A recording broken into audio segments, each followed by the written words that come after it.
Olá, meu nome é Mariana Lenharo, sou jornalista de Ciência e Saúde e esse é o Jornalismo Científico em 5 minutos. O assunto hoje é onde encontrar pautas de ciência.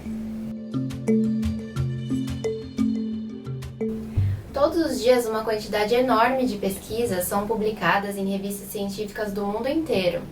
Para achar as pesquisas que despertam o seu interesse e são relevantes para a comunidade, um bom ponto de partida são plataformas que reúnem releases produzidos especialmente para a imprensa de pesquisas atuais. Uma dessas plataformas, lançadas recentemente, é a Agência Bore, que reúne releases de pesquisas brasileiras.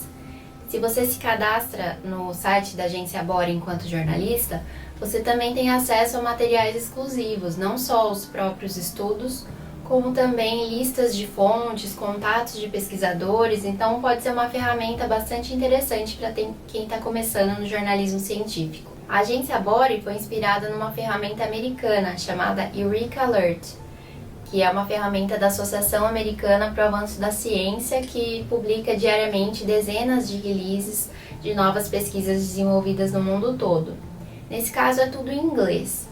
Lá você também pode se cadastrar enquanto jornalista, enviar uma documentação comprovando que você é jornalista e você pode ter acesso com antecedência a pesquisas que serão publicadas nas principais revistas científicas, por exemplo, Nature ou Science, contanto que você se comprometa a só publicá-las no dia e horário estabelecidos. Esse é chamado Sistema de Embargo de Estudos Científicos. Esse acesso com antecedência é interessante porque você tem tempo de ler o estudo, entender, entrevistar as fontes necessárias e produzir uma matéria mais completa e com mais nuances. Essas plataformas são um bom ponto de partida, mas é importante não se limitar a elas. Você pode buscar inspiração para pautas de ciência nas próprias instituições que produzem ciência.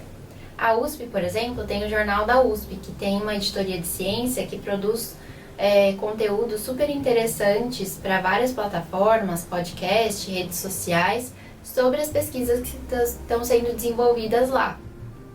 É interessante também você olhar para as universidades que estão próximas a você, porque provavelmente elas estão produzindo pesquisas que são especialmente relevantes para a comunidade onde você se encontra. Agora, um conselho que não é exclusivo para jornalismo científico, mas funciona para todas as modalidades de jornalismo, é cultivar bem as suas fontes. Então, enquanto jornalista de ciência, você vai estar falando com vários pesquisadores e nem sempre sobre as pesquisas que eles próprios estão desenvolvendo.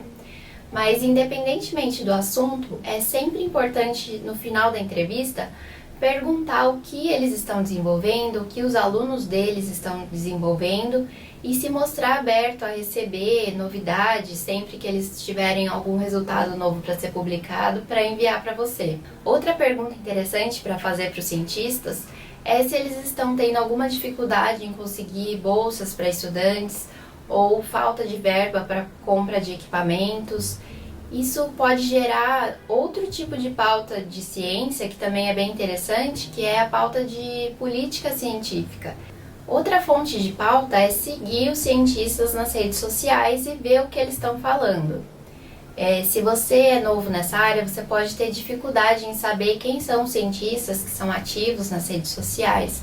Então tem uma ferramenta bem interessante, lançada recentemente, chamada Science Pulse, que justamente monitora o que os cientistas estão falando naquele dia específico. Então ele se propõe a mapear a discussão científica no Twitter.